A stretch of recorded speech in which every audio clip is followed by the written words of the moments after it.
Well, hello. My goodness, we're back together again.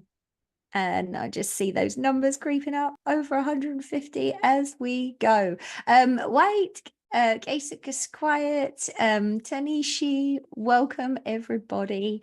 It's so fantastic to be here with you again for our next virtual workshop series. And it's spring. Kind of. It's snowing outside, but it was spring yesterday, and we're moving on into this amazing space. So just before we get started, as you're coming in, we are recording. We can't see you.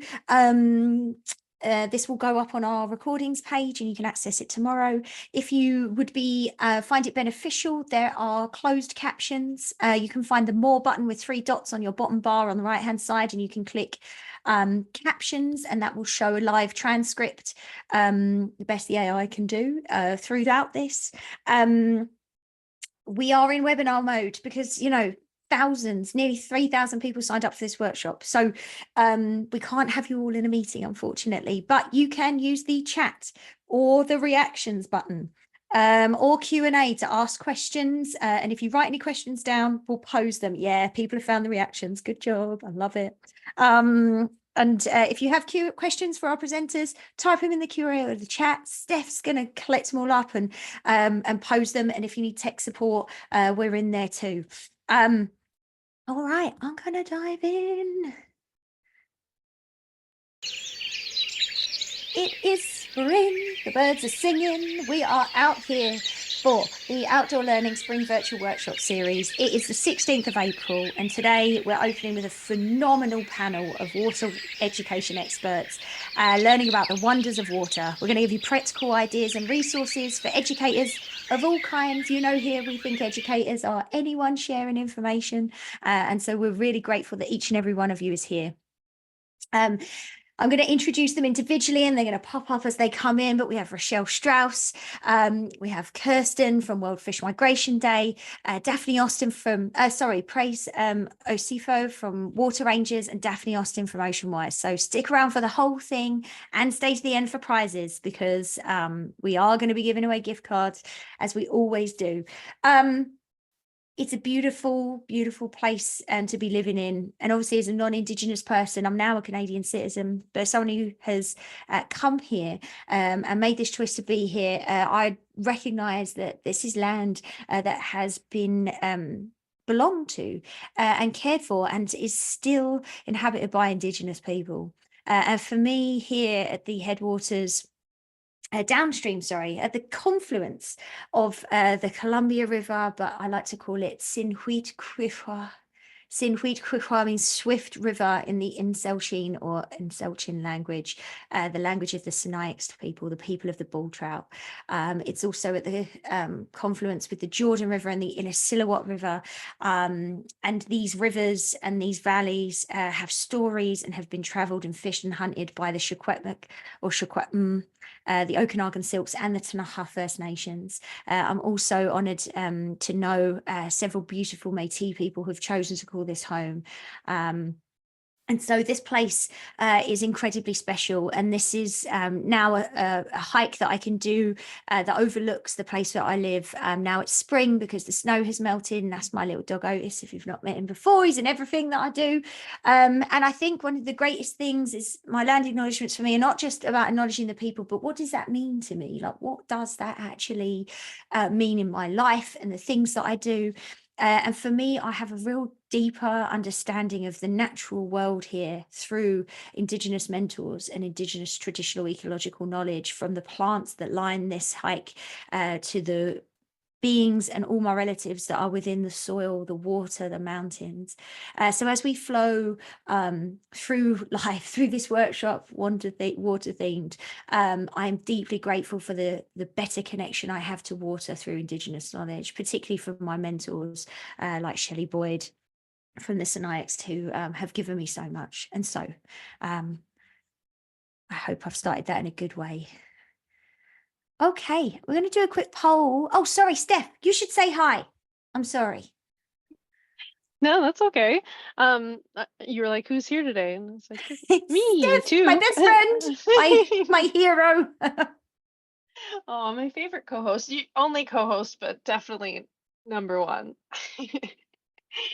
Oh, it's so nice to be back in the spring and to have this series getting going again. And I think there's a lot of returning folks, judging from the chat so far, and also I'm sure some new folks, and more joining every minute. But I'm there in the chat trying to answer questions and just keep up with everybody typing in there. We love it, even though we can't see your faces or hear you, but we know you're there. I'm calling in right now. I'm on the same territory as Jade today. I'm in what's currently called Nelson, just downriver, just above, well, not on the Columbia River, but you know, quite close. And I'm usually calling in from Coast Salish territory on Vancouver Island. So I call Duncan home, and that's the unceded territory of the Hokomino speaking peoples, the Kawatsan Nation, and the Cowichan tribes. I haven't seen any, or there's definitely some other island folks in the chat too. That's always lovely to see. So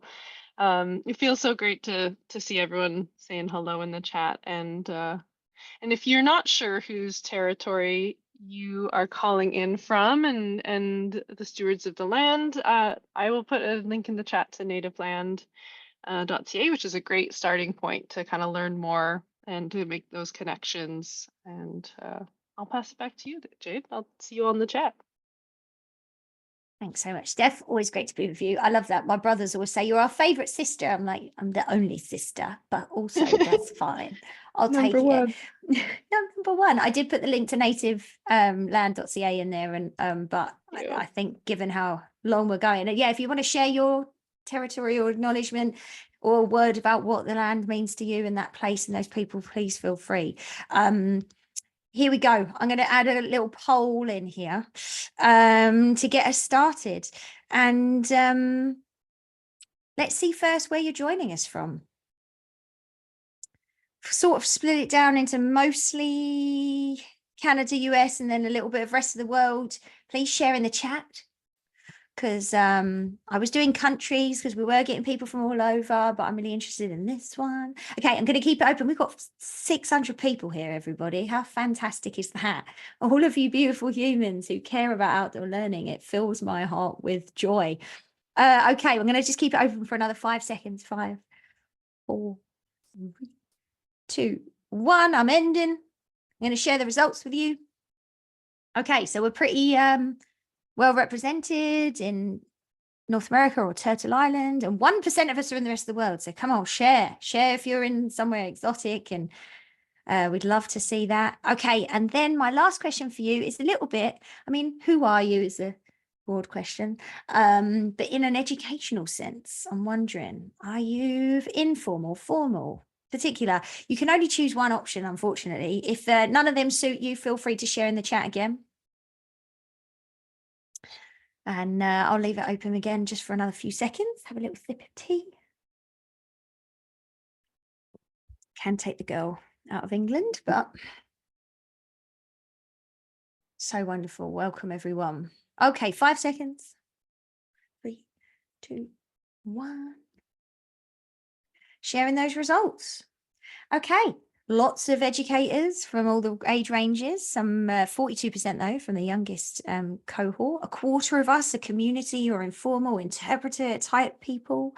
We've got some admin or support staff, some rec, some family people, and not educators in the formal sense, but people just who care about this topic. And so each and every one of you is welcome. Each and every one of you doing this is making a difference. So thank you so much for being with us. All right, let's keep flowing. We couldn't do this without, like, we've got nearly 100 outdoor learning partners, and these are people that have amazing resources and tools. And if you go to our website, link will go in the chat just now. You can find a lot of free resources and other things. So we've got some international folks doing great work. We've got our Canadian friends, more Canadian friends, even more, some fabulous friends down in the US. and some nonprofit partners. Hey, look, you know, we're a nonprofit resource store, right? If you are looking to get your outdoor learning resources, we hope you'll come with us. We're going to explore some of these. We're going to meet the author of this. We're going to meet the people producing these. And we just want you to know, if you're studying water and you need support, we want to be there for you. We also running these like deep dive sort of events and workshops that are 4 sessions long. They are paid rather than free. But the next one coming up in this summer is with Leah Marie Dorion, who's a phenomenal Métis artist and educator. And so there's lots of opportunity to learn more about outdoor learning specific to different topics. There's a link in the chat will help you find us. We're also in collaboration with Take Me Outside doing phenomenal new stuff with a longer 30-hour outdoor learning certification. It's online, go at your own pace, but then with monthly workshops to help you connect and build community of practice. We'd love if you want to join us, if you want to dive a bit deeper. But okay, I think we're getting into the good stuff here. It's the wonders of water, practical ideas and resources for educators. We are going to dive right in. So I'm going to stop sharing there, and I'm going to welcome Rochelle Strauss to come on in. So Rochelle Strauss is an educator and award-winning author whose books are dedicated to building environmental literacy. I'm reading them with my neighbours' kids. I'm reading them with kids in schools. Love it. Her titles include The Global Ocean, One Well, The Story of Water on Earth, which is kind of what we're chatting about today, which has over 500,000 copies sold, I should say. And another book like Tree of Life, The Incredible Biodiversity of Life on Earth.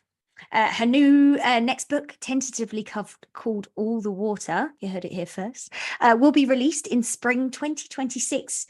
And she has a follow-up to One Well slated for 2026 as well. So you do get a discount code in your registrations. If you want to connect with that, you'll find the link in the chat too. Okay, her books have been published internationally, translated into several languages, and have been incorporated into the curriculum in the US. The Global Ocean is a UNESCO-endorsed Ocean Decade activity. It is an absolute pleasure to have you, Rochelle. Thank you for kicking us off in our watery wonders. The floor's yours. Excellent. Thanks so much, Jade. Let me share my screen. And while you're getting that loaded up, I'm just going to say, and people putting their hands up, unfortunately, we can't have you unmute and share there. If you have a question or need support, please type in the chat. You can either hit my name or Steph's name and you'll get a message to us privately if that's important. But that's the way we can communicate in this space. Over to you, Rochelle. Excellent, Jade. Can you see everything okay now? It looks perfect. Excellent. Thank you. Well, thank you so much for having me here today. I'm super excited. I'm just going to set my own timer so that I can make sure I stay on time, because I can talk for hours about books, as you might expect.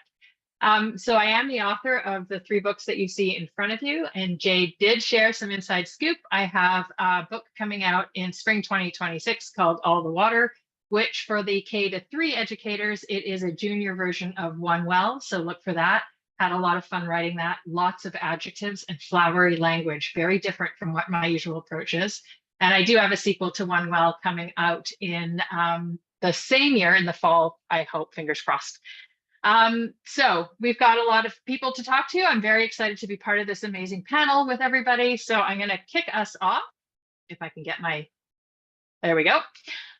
So as an environmental educator and author, I'm always thinking about, how do we build environmental literacy?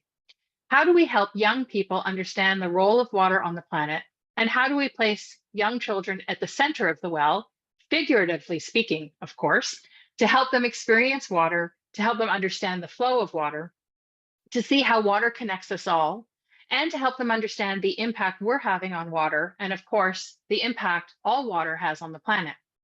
So for me, water education and building water or ocean literacy, it's not surprising to hear it's about storytelling, which is why I'm also a strong proponent for bringing non-formal books into the classroom and making them part of environmental education programs, whether they're formal or informal. So I want to talk to you a little bit today about the power of nonfiction books, and then towards the end, I'll talk to you a little bit, some suggestions of how you can use non-formal picture books in your programs, whether it's environmental education in your classroom, et cetera. So nonfiction books like mine can really complement your environmental learning and your outdoor education programs, especially if you're using mine about water education. First and foremost, you may not know this, but most nonfiction authors, when they're writing their books, they actually write them with the curriculum in mind. And what I mean by that is I literally develop my book outlines and the books themselves with the curriculum beside me. And I use the curriculum from across Canada, so provincial curriculum. And I'm also making sure that my books touch on the next generation science standards in the US. So you know that with nonfiction books, the author has taken the time to make sure that there are curriculum connections for you. The information is also more accessible than either traditional textbooks or for those who likes that storytelling approach. Books can be written with and are written with a more scaffolded approach. Often they're outcome based. They're written in the digestible format, and they help ensure complex concepts can be easily absorbed and understood. I have a lot of fun working with the science and taking, postdoc level content and being able to make it accessible to the average 8-year-old. Books also provide an entry point into a new subject or topic. And when I say that, I don't just mean for the readers, I also mean for educators. They are a wonderful tool to help support educators who may not be well versed in a topic. So if you're interested in embedding water education into your curriculum, whether that's outdoor ed or in your classroom, but you don't feel like you have the knowledge or expertise, a book like One Well can help introduce you to the content and ease you into the learning process. They also allow for they allow for a deeper dive into the whole concept. So you can look at One Well from the bigger picture, or you can dive into specific aspects of the book, exploring specific subjects. And that allows the books to be more tailored to the reader's own interest and kind of lets them make their own self-directed learning and take their own approaches to self-directed learning. They also contextualize the learning. They provide content, they provide background knowledge, and they make connections that can enhance the lesson plan. So, as I said earlier, when I write the books, I am connected to the curriculum, but I'm also not restricted by the curriculum, which means I can take ideas and concepts and blow them out faster and further and bigger than you might be able to do just simply by following the traditional curriculum programs.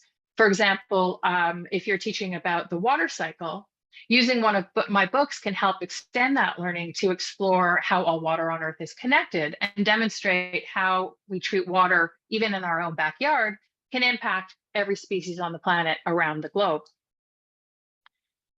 Books also create a greater engagement with the subject. And what I mean by that is it's not just the writing. There's rich narratives for sure, but the illustrations and design can fuel a sense of wonder and spark curiosity. They can create emotional connections and responses, which lead to, of course, personal connections and a more personal experience, much like outdoor education does. And as educators, we know that these strong personal connections are what's going to build empathy and inspire young people to act and behave differently. Without that personal connection, without that sense of empathy, we're not going to get the behavioral change we need with respect to environmental education. And when you pair them with an outdoor ed experience, you make that experience just that much richer. One thing that I love about nonfiction books in general is that they can be used across the curriculum. So my books do more than just support the science-based curriculum. For example, in the US, One Well is actually incorporated into the curriculum in the grade 3 language arts in several states across the US. And it helps readers to build their reading comprehension and understanding. So imagine if a moment you took One Well or the global ocean and you brought it into your history program, or you brought it into math, or perhaps English. You're actually infusing environmental education and building water and ocean literacy across the curriculum. And as an environmental educator, we all talk about the fact that environmental education needs to be infused throughout subjects. Well, nonfiction books provide that bridging opportunity. They also help readers build the skills they need to be engaged citizens. Nonfiction books encourage readers to ask questions, to make observations, to draw conclusions, and to build connections. And they inspire readers to want to learn more. This in turn helps them develop their critical thinking skills and problem-solving skills, which we know are the very skills they need to be active and engaged citizens. And finally, most nonfiction authors like myself, our goal really is to inspire readers to learn more and empower them to take action. And that's why throughout my books, I offer stories of hope. And these stories are meant to inspire young people and also to give them a sense of here are some actions that they can actually do as a young person to get involved in environmental conservation. So I'm going to share just a few ideas about how you can incorporate my books into your lessons or your programs. You'll see the illustrations that are here are from both of my books. These ones are from One Well, but I've got books from the global oceans scattered throughout as well. So first of all, you can use either of my books to support a specific outdoor activity or experience. Let's say you're planning to do a program to learn more about a local waterway. You might be doing some water testing using one of the Water Rangers kits. You might be monitoring water levels and flow. You might be observing the state of the habitat and its inhabitants. A book like One Well can help you contextualize the experience and expand the learning by taking that local experience and making a regional and global connections, including helping learners understand where water on Earth is found, explaining how the water they studied actually connects to their local watershed and then actually connects to all water on Earth. You can also use the books to show how the water they studied moves through the water cycle and provide context to how much fresh water there is on Earth. And you can also use the books to help them see the visible and invisible impacts we're having on watersheds. You can use either of my books to ground an environmental action or initiative. So perhaps your group is going to participate in a shoreline cleanup. Reading either One Well or The Global Ocean can offer learners further insights about the impacts of pollution on Earth's water systems. It can connect learners to the larger picture, showing them how their individual cleanup actually has a larger and greater impact than just in their backyard. By protecting the local waterway, they're supporting regional and global systems as well and protecting all water on Earth. And of course, you can use the books to kick off or wrap up a water event, or sorry, a water unit, because you can use the books to start and get them excited by a particular program that you're going to do. It can help you prepare for the lesson. It can help you with vocabulary. It can help you with background knowledge. And of course, that idea of context again. So if you are bringing, let's say, someone from Oceanwise in to do a presentation, reading The Global Ocean ahead of time would help give context to that program or that unit and that program. They can also effectively wrap up a program. And you can use the books to spark conversations about water-related issues. Both books touch upon things like climate change, pollution, our demand for water, habitat loss, overfishing. And they're great tools to introduce young people to the environmental issues because they don't just explain the problem and the science, but they provide the interconnections and the deeper stories that help young people understand why these are such difficult challenges. And more importantly, as I mentioned earlier, the stories that I tell also provide stories of hope. And these stories of hope can help mitigate the eco-anxiety that can often be associated with talking about some of these water issues. And lastly, most authors want to support teachers. All authors want to support teachers. We're very passionate about making your jobs easier and giving you the tools and resources you need. So I would suggest that when you're picking up a nonfiction book like mine or anybody else's, you look for the author's supporting material and resources. We will often develop additional curricula or activities. We'll provide additional resources, teaching guides. We will do author notes, further readings, references, etc. And of course, we do school presentations and professional development workshops like these. And our activities can range from science to art to support multiple teaching and learning approaches. And they have indoor and outdoor options. So definitely check out your favorite authors and look for the resources because we're always trying to add additional context and value to our work. So I'm going to pause there. There's a lot to cover today, and I want to make sure there's enough time for all the other panelists. But I do love talking about nonfiction books and the capacity for them to support curriculum, support the classroom, support outdoor learning and informal and formal settings.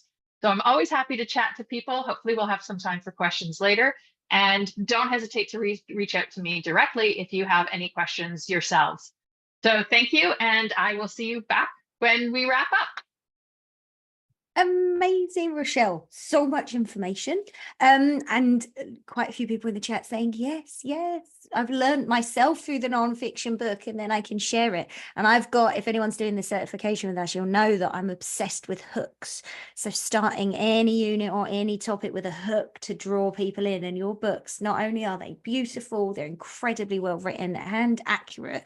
So you know that you're delivering that information in a way that is exciting, but also just deeply, deeply educational. So fantastic. Thank you so much. My pleasure. Thank you. If you've got any questions for Rochelle, type them in the chat. Q&A, we're going to do it right at the end of everyone's presentations. So just dive in and keep going. Oh my goodness, it's next up. We have Kirsten Harmer. She's here. Kirsten's joining us with World Fish Migration Day, WFMD. The World Fish Migration Day culminates every 2 years in a global celebration to create awareness about the importance of migratory fish and free-flowing rivers, which, you know, all of those rivers that I spoke about earlier as important to me are dammed now, right? They are not live flowing rivers, and so there's a lot there. This International Day of Events is coordinated by the World Fish Migration Foundation. And on that day, organizations from around the world coordinate their own event around the common theme of connecting fish, people, and rivers, which is so beautiful. So Kirsten, thank you so much for being here. Thank you. Can everyone hear me? Yeah, we can hear you. The slideshow looks perfect, so I'll pass it over to you. All right, fantastic. I'm loving the love in the corner here, the little hearts coming up. So thanks for the introduction. I am here to talk to you about World Fish Migration Day. So I'm sure everybody has heard of Earth Day, and you've probably all heard of World Water Day. So my goal by the end of this talk is that you will be equally familiar with World Fish Migration Day, and you will put on your own event to celebrate. Whoops. So what is World Fish Migration Day? It actually only happens every 2 years. Its goal is to highlight the connections that migratory fish have with humans and non-human species, lands, and waters. The day is marked by celebrations, events, and action campaigns. So unlike Earth Day, World Fish Migration Day is actively coordinated by a host organization, World Fish Migration Foundation. Whoops. And we go out and we look for organizations to put on an event in their community. So this map kind of shows you the end goal of our work. We want organizations and communities around the world, each hosting their own event. We have a very small crew of staff and volunteers featured on the exterior here.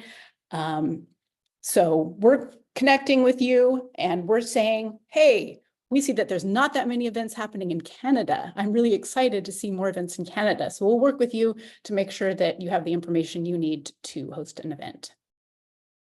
So in 2024, we have a theme. It's called Free Flow. It's expanding beyond just migratory fish themselves, but thinking about all the ecosystems and animals that depend on them. So everything is on our website, worldfishmigrationday.com. It's a wealth of resources. Maybe next year or next 2 years, we'll have one of Rochelle's books about migratory fish that you can use. But for now, certainly peruse our website. There's lots of tools and participant handbooks, which will help you be prepared to participate. So this year, we encourage events that will inspire and help people to first know your migratory fish and their connection to lands and waters and how they flourish. Imagine and explore life with migratory fish and freer flowing rivers. And then act as stewards for migratory fish by expressing care for them and using knowledge to inform decision-making. So what are we talking about when we talk about events? Everything kind of hinges on this core idea.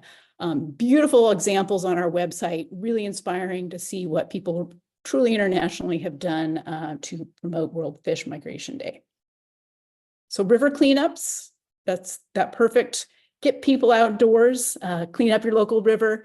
It's an opportunity to teach and inspire, and also do something that's actively going to help your local waterway. Lots of activities for children.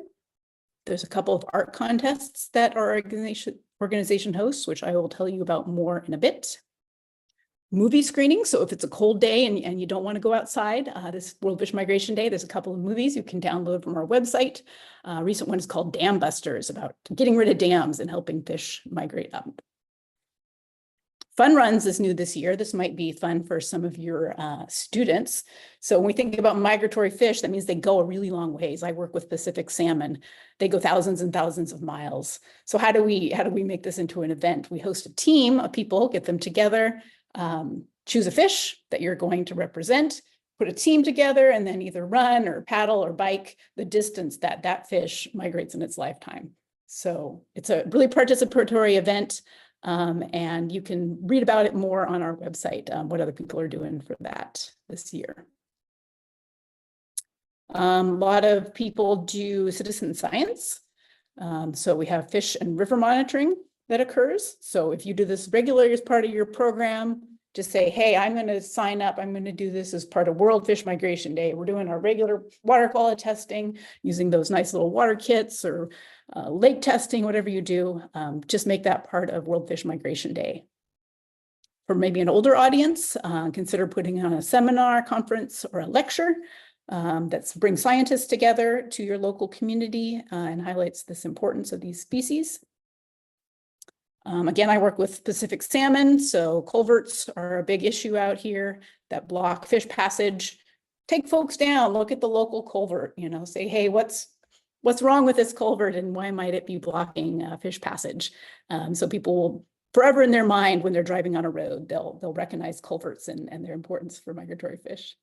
You can get really creative, put on a festival, a concert, a parade. Looks like somebody on the right here did a little kayak convention. Anything that draws attention to the issue.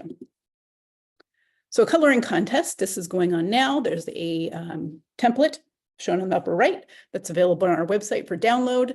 And the cool thing about this, anybody can color, but if your students participate in this, send it to us, we'll put it on our gallery. And there's a gallery showing people doing this coloring contest for all over the world. So it'll connect your students to others who have also participated, and they'll be like, wow, look at that. I'm part of this international movement. Similarly, something a little more sophisticated is a art contest. I believe the Outdoor Learning Store has supported this, so kudos there. Different age categories for this competition. It is happening now with the deadline for submission April 30. Maybe I can talk to the organizers and see if we can push that back a little bit to get more people involved. But if you want to sign up today and get your students doing this art competition, really great incentive that at the end on May 25th, which is the World Fish Migration Day, there's going to be a webinar around the world and we'll announce the winners. So I participated in this 2 years ago. They literally had the video in on the people that awarded that prize. Wherever it was in the world, they gave a talk, they showed their art. So pretty exciting to be able to show students that they're famous on a world stage. Here's another opportunity for you. This is Happy Fish. Happy Fish is that metal sculpture in the bottom right. There are 2 of them migrating through North America right now. And all you need to do is go to our website and put out a request form, and Happy Fish can visit you. I got the chance to host Happy Fish for about a week, and it's amazing that it draws smiles. It's kind of goofy looking symbol there, but it really draws smiles. You put it out in the middle of a street or a stream crossing, people pose with it. They get those big grins on their faces like these guys. So great way to educate about fish and bring in the community for your event as well. New this year, we have trivia. So this was designed in collaboration with the Fisheries blog. So we have some really scientific information included in this trivia. It was kind of designed to be hosted as a happy hour. You can do that online. You can do it in person. You can do it with friends. Just sign it up as an event on our website and it'll be considered part of World Fish Migration Day. So there's 3 different levels, from easy, the goby level, to hard, the sturgeon level. And I can attest that sturgeon level is really hard. I was on a call with the fisheries biologist and he couldn't answer some of the questions. So maybe you can use it as a way to research some of these answers as well as try them in a trivia setting. So this is available for free on our website. It's in English, French, Spanish, Portuguese, and Italian. So if you have schools that are doing different languages or Spanish-speaking communities, it's a great opportunity to engage them as well. All right, so I'm going to do 2 more slides and hand it over to Jade to share this video.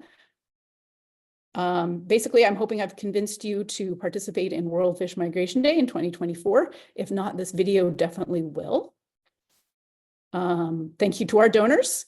A lot of people helping out, just like the Outdoor Learning Store, to put on World Fish Migration Day. And here's my contact information, which will be shared with you after this event. So Jade, I'm stopping and hoping you can share the video. Absolutely. I'm on it. Okay. I even went past the adverts, so we're ready to go. Let me just double check. Sorry. Yep, I've got my sound on.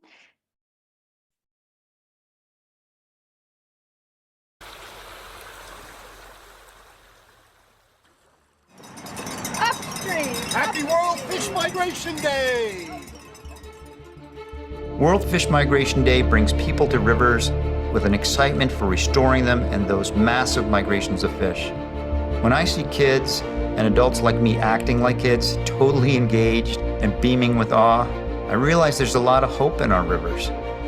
But here we are today, with thousands upon thousands of people, not only connecting with their rivers and celebrating fish, but also connecting with one another. It's through connecting people that we all learn and grow our knowledge base. It's the way we can develop and share solutions for fixing or protecting rivers that are still free-flowing. I'm hopeful that connecting around rivers can give us common cause. It can deepen our understanding of each other as well as our connections to the natural world. World Fish Migration Day helps to connect extraordinary humans that are devoting their lives to making the world a better place, one river at a time. And this is what makes me so incredibly hopeful. I'm excited for the future, and I'm proud to be a part of this movement. If this isn't something you've heard of or participated in before, I really hope you join us to celebrate the next World Fish Migration Day on May 16th, 2020. Just imagine how we can grow the impact of this event even larger. With funding to support more outreach, we can connect to more people on even more rivers and way more countries. We can start engaging people in their communities in a way that could lead to lasting and life-changing impacts. Please join me in celebrating rivers, the fish that swim through them, and the people all around them.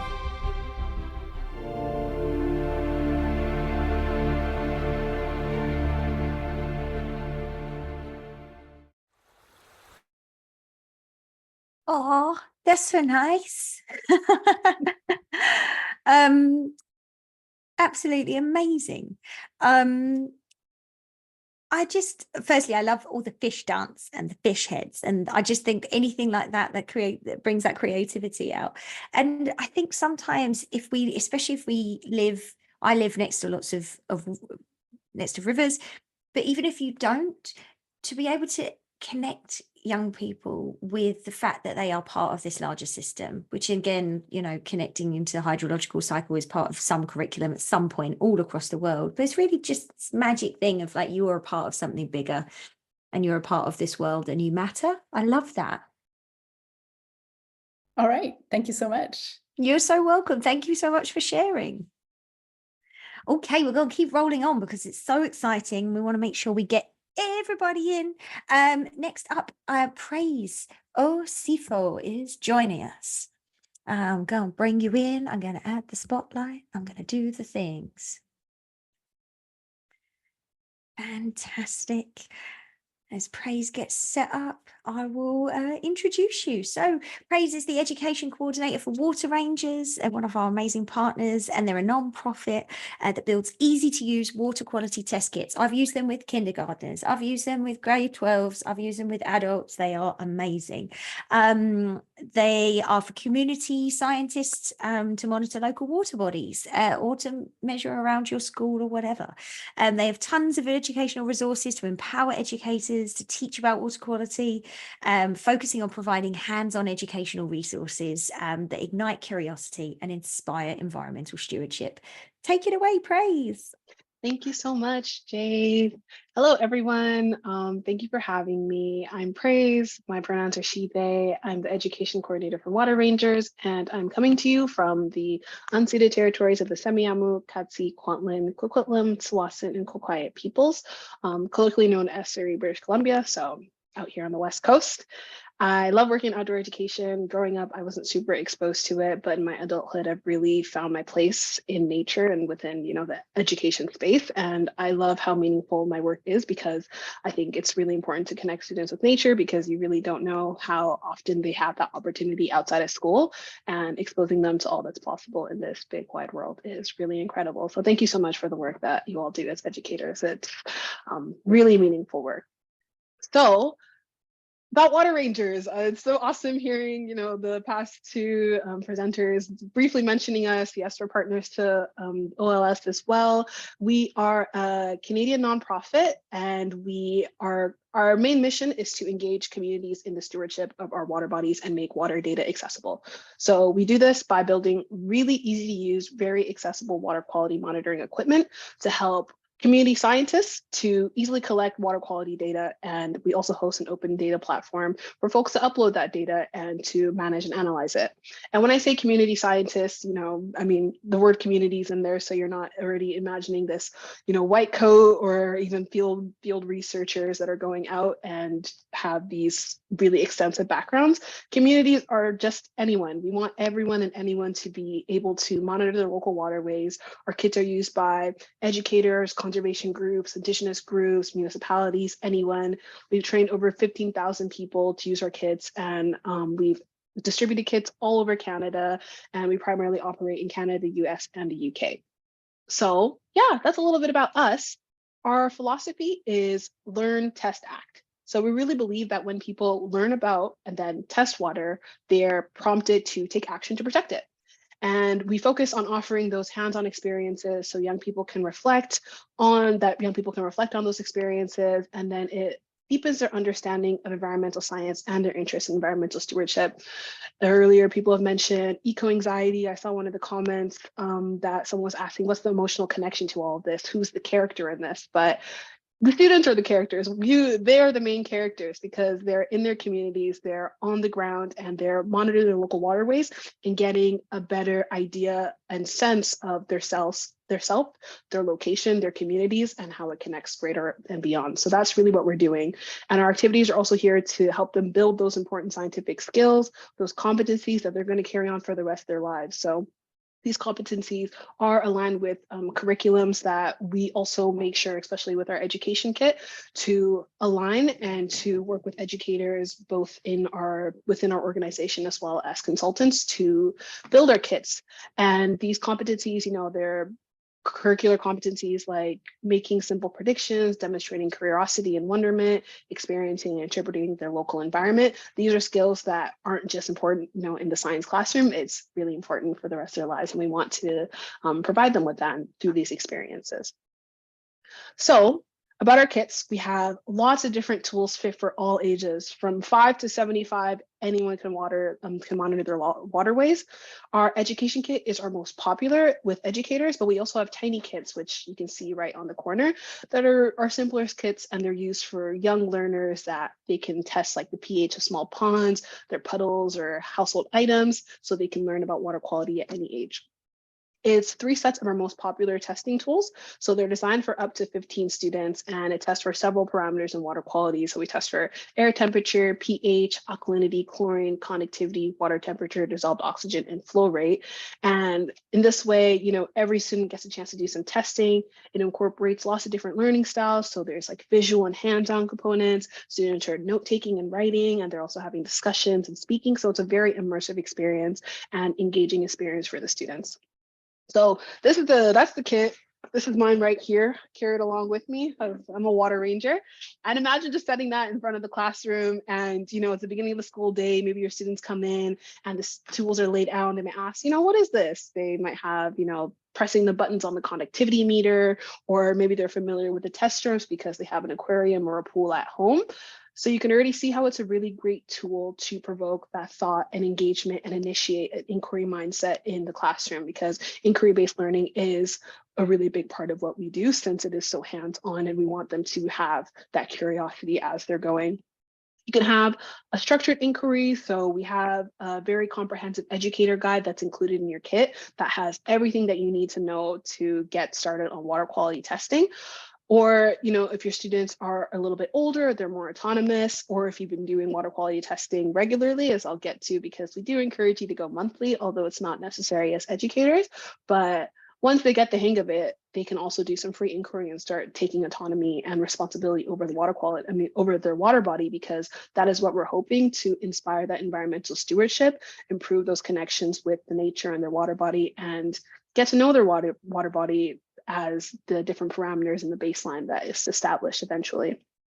Our kits are also really flexible, so you can use it according to your needs and capacity, whether it's a 45-minute lesson or a full day outdoors or year-long testing. It's really up to you and what you want to do with it.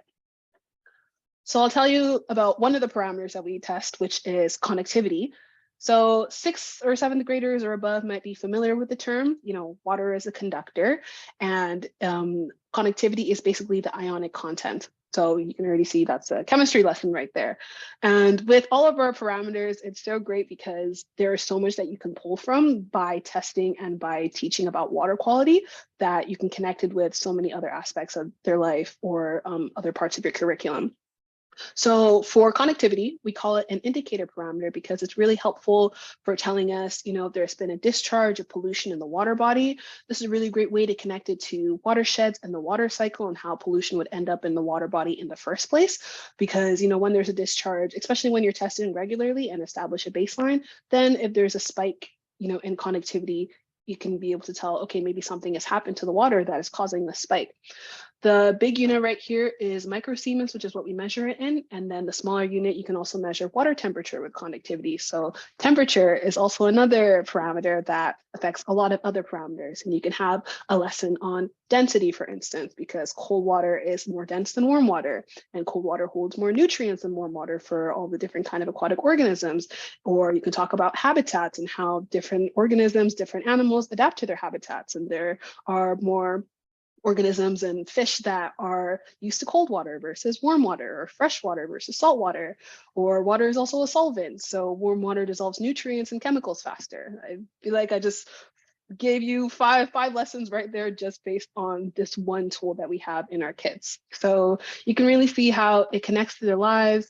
For connectivity, specifically for the measurement, drinking water is safe up to 1,500, and we say that fish are affected at 500. But for each water body, and this is one thing that we really emphasize, it is very unique. So that's why it's so important to test regularly, and that's how students are able to make that connection with, this is our watershed, this is the water body that's close by to me. And as you start to test regularly, they might get to know what might be regular for that water body. Like I said, it can also connect it to their lives. So I always talk about road salts and connectivity because, salting the roads, we're all in North America. I mean, most of us are in North America, and I can imagine on the West Coast, our winter isn't so terrible, but sometimes still we definitely use road salts, and salting roads can lead to runoff that ends up in the water bodies, and eventually that affects connectivity. You can also talk about climate change and the warming temperatures, with the warmer water leading to expansion, because warm expands, cold contracts. Talking about sea level rise, forest fires and ash and the sediments are ending up into the waterways and being overloaded with nutrients and other metals and ions. And yeah, so you can see how this one parameter then is connecting to so many issues that we're facing, as a society. And these issues are things that often give students eco-anxiety, but when you're out there and when you're testing and when you're actually doing something, we've really found that this helps a lot. So that's one of the parameters. We also have an open source data platform, and that's really awesome because, it's free to use. It's not required for the kit, but you don't need to have a kit to use our data platform.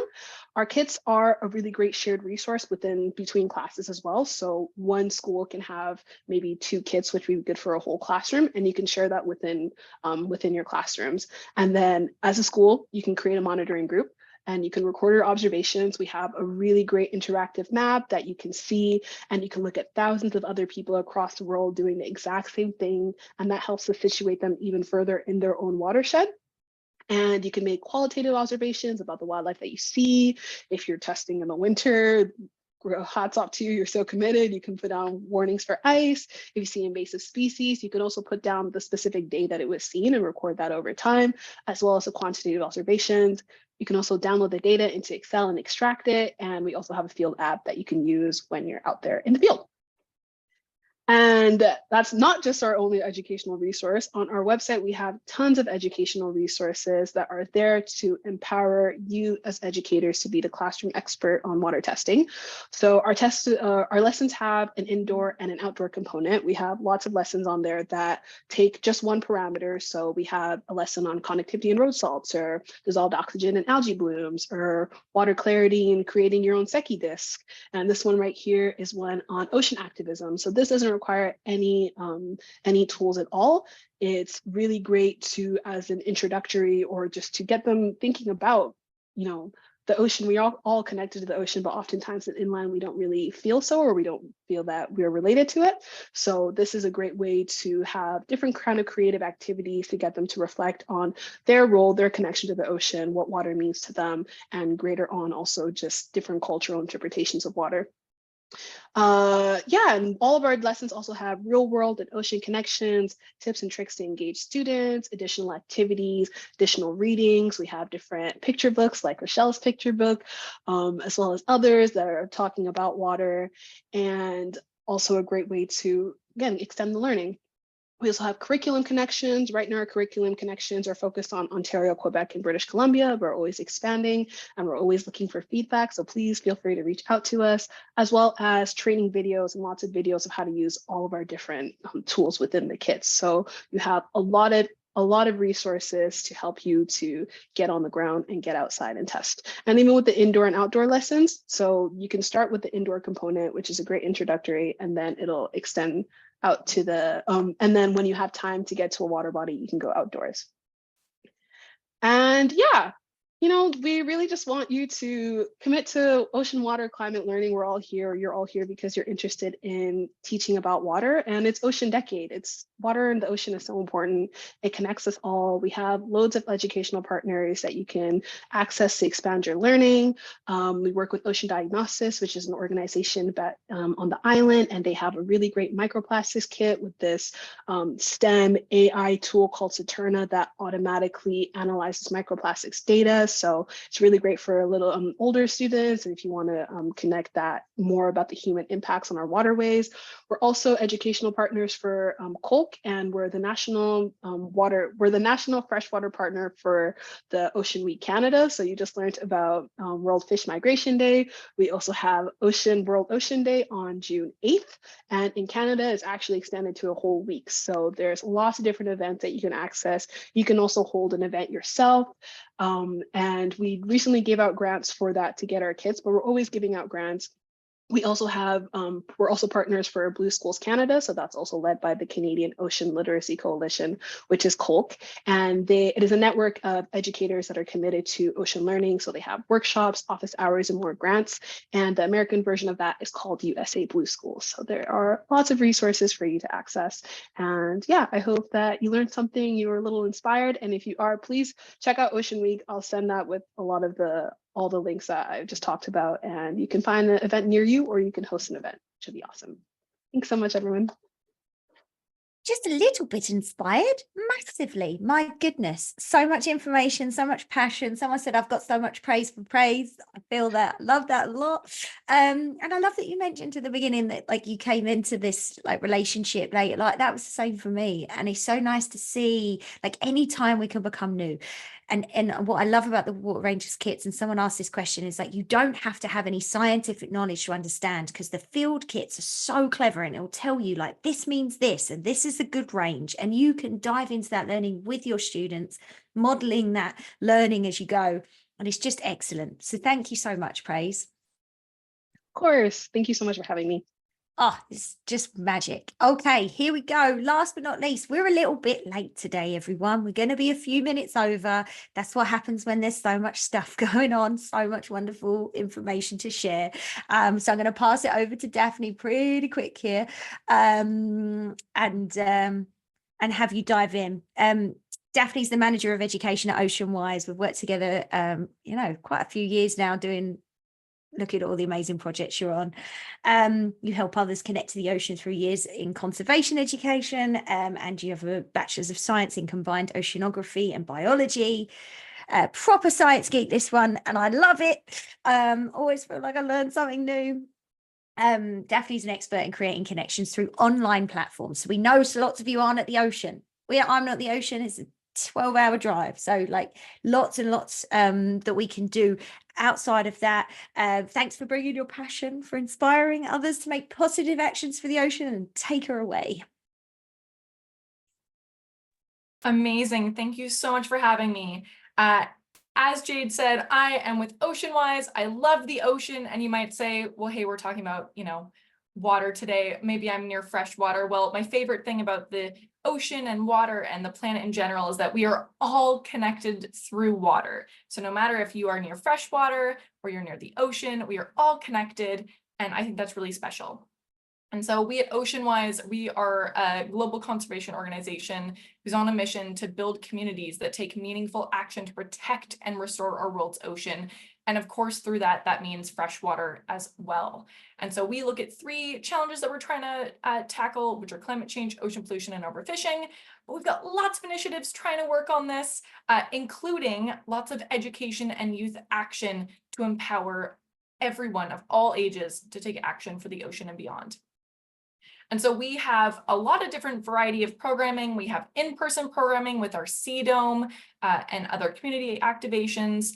We have our virtual education experiences, so programming. We also have lots of resources, which include physical and virtual resources, and of course, professional development for folks to learn how to use those and become empowered themselves. It's not just the youth that need to be empowered.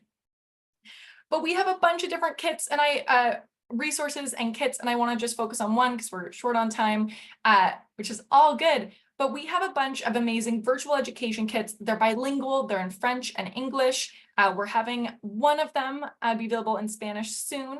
And they're really just to try and make it easy for educators to connect the ocean and the planet in general, all of that together with some pre-created lesson plans that go into activities, reflection, and of course, actions that youth and classrooms can take. And one of these that I wanted to focus on is our plastics kit. And one of the activities is actually around doing an Oceanwise shoreline cleanup. And I think that this is a really great connection to all of the amazing guest speakers we've had today, bringing in kind of that power of citizen science and data and how we can learn from what we're learning around us. And it can really make us reflect and connect to how we might feel connected to water or animals or life that we see around us. And really, especially getting close to Earth Day and World Fish Migration Day, how are we affecting the land, water, and sky around us? And by doing an Oceanwise shoreline cleanup, you actually record all of the litter that you're picking up and everything. And I find it's a great resource for educators and everyone to really reflect on what's in your community. What do you see? What changes would you like to see in your community and beyond? And then take those actions. And so if you're ever interested in doing a cleanup or just reflecting on what kind of plastics you might see or litter you might see around you, this is a great activity in one of our workbooks where you can take a look at what you're seeing around you. You could even do this just by taking a look at what is in maybe your litter or your trash inside your own classroom, just really taking a look at what we're seeing around us, maybe just a visual walk around your own playground. We like to say that a shoreline is anywhere that water meets land. That can be on a school playground, that can be on a street, it can be near a creek, a lake, the ocean, it doesn't matter. It's all connected, and that plastic or that litter can always make it there.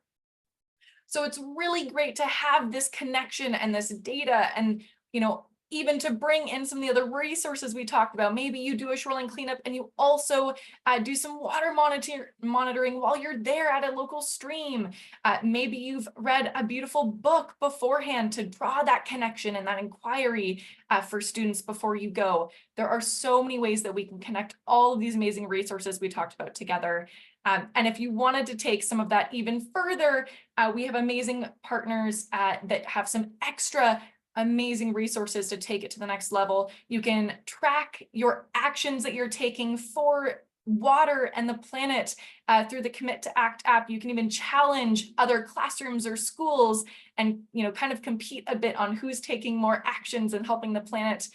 Or you could even have your students' voices heard by decision makers and representatives nearby through doing e-cards through green learning. There's even a special one for Earth Month happening right now. So there's lots and lots of ways for us all to take action with the youth and friends and family that we love. So I'd like to say thank you so much for joining us all today. It's been wonderful joining you all. I hope that you feel empowered from all of us here today and that you want to take action in any way you see fit. But thank you all. You're not only so knowledgeable, you are efficient. I love that. You are incredible. And if you dive into the Oceanwise resources, you can see there are so many different options to do that can engage all different ages and all different relationships to water.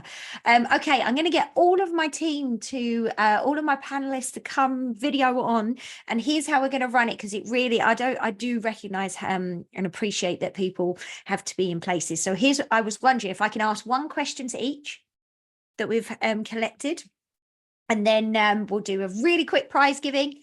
4 prizes up for grab, gift cards to the Outdoor Learning Store and the Take Me Outside store, and then we'll wrap this watery madness up. It's just the best.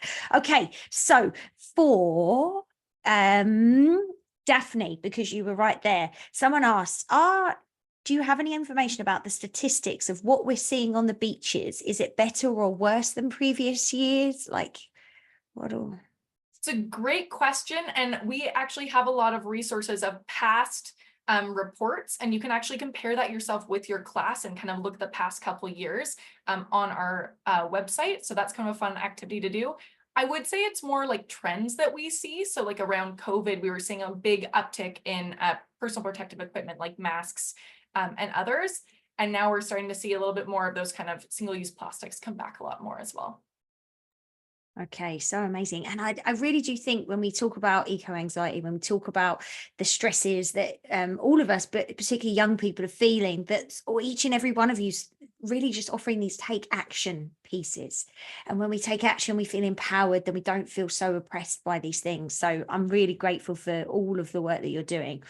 Okay, I'm going to go to Rochelle because, and I'm going to Praise touched on it, but someone said, about creating emotional connection. Daniela finds it harder to find character for students in a salmon, or talking about hydrology or erosion, as opposed to like bear or moose, which seems to maybe be more characterizable. I don't think that's a word. Do you have some input here, or maybe how we can spice it up, or in the book, does it offer that? Yeah, that's a great question. My books don't have main characters per se, but they're narratives. So I always try and be careful around anthropomorphizing creatures. So I always try to avoid books that are very blatantly anthropomorphizing. But I think through some of the books, you kind of are building character. So for example, in Tree of Life, there's a lot of shout outs about different species and their characteristics and the things that make them unique and their adaptations.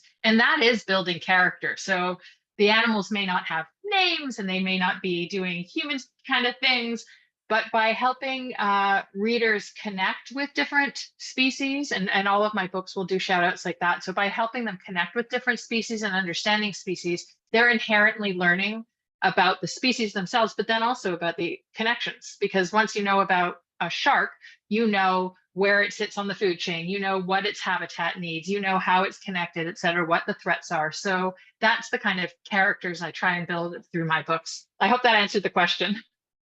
I think that's awesome. And then I love that point that Faye's made as well about like they're the characters. They are the protagonists in this story of taking ownership and relationship with this world, and our place as a part of it, as opposed to outside of it. So this is so exciting. Super. Okay, Kirsten, for you, ours is more. People are looking for the Dam Busters video. They want to get involved. Do you have a link or can help us get connected with that resource? Like I kept saying in my talk, everything's on the website.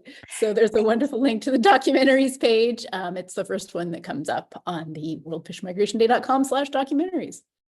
Beautiful. So all these things, and a lot of these things can be shown in class. You can use that as another hook to get things going and get a topic going. It's pretty amazing.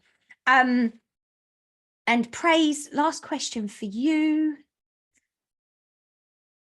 Somebody's looking to connect to scientists or a specialist. There, for example, in Georgian Bay in the Lake Huron Great Lakes area, there's some proposal to build and drain water from a place that's protected right now. And I wonder, as someone who's involved in this, like, do you have any recommendations for people who are trying to get involved in maybe some community action or community science as a part of that? Yeah. There's like the community science piece. So there's like lots of, even on our data platform, when you go on the map, you can see all the different data points where there might have already been samples collected. So you can see if there's someone testing already locally by in your water body or not.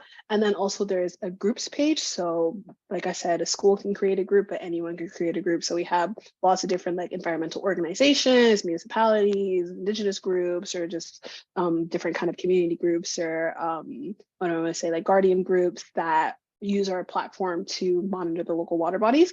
So if you find a group that's nearby you, or the watershed that, or the water body that you're specifically considering, but especially like being in Turtle Island, being in North America, we know how jurisdictions work and how municipalities work. So oftentimes it's just not a one size fits all kind of approach. So I would definitely say look into your specific region, your municipality, whether it's environmental organizations or there are environmental organizations, guardians groups, or there's like, there might be like a lake waters association or water body association, or friends of insert water body here. Those are usually the kind of names for the monitoring groups that are involved. So yeah. Amazing. Thank you so much. And yeah, water is something that really, really excites me. And I just think that there's so many options here for people to engage. And someone was saying, like, we don't, I never thought of testing puddles. Tap water versus bottled water, right? Anything that you've got that can connect them to the fact that they are, 60% water and we're all connected into this cycle. So it's really fantastic. Okay. Or test your snow.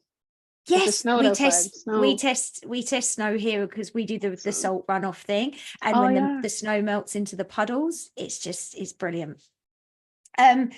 Okay, everybody who's still here, recording comes out, all of the information, links to all these phenomenal humans and the organizations that they're doing amazing work with will come into your inbox by midday, 12 p.m. Pacific tomorrow.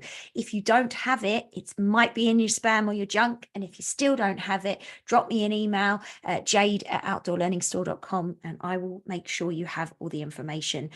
Daphne, Praise, Kirsten, Rochelle, thank you so much. And to Steph, who's still hiding, but she is busy beavering in the background. You are amazing. Each and every one of you brought so much to the table today. What a way to kick off spring. Don't leave, everyone. We're going to do a super quick speed round of prizes. Okay. Are you ready? Here we go. So $25 gift card to the Outdoor Learning Store. That would get you a tiny test kit or a book. Priya Kakar, PRIYAKAKKAR. Priya, $25 gift card winging its way to you. Steph's going to find you in the registration list and we'll send you an email. Next is Felicia Lane, VELISHALAYNE. I'd spell it out because Steph's writing it down. My accent's weird. And then we make sure we get it to the right person. Felicia Lane. $25 gift card to the Outdoor Learning Store coming to you. I'm scrolling. Okay, Linda Cross, LindaCross, you have won a $25 gift card to the Take Me Outside store. Woohoo! And last but not least, I got one more. Dean Zachary, Deann Zachary. I can definitely spell at the end of the day. So many words. Okay, Deanne Zachary, $25 gift card to the Take Me Outside store coming its way to you. Thank you so much for joining us. Thank you so much for all your efforts. Thank you for being here. And we will see you hopefully next week at the next one. And if not, we'll see you on the next time. Bye, everyone. Have a Thanks, good rest of the everybody. day. Take care. Thank Bye. you. Thank you. Bye, everyone. Thank you.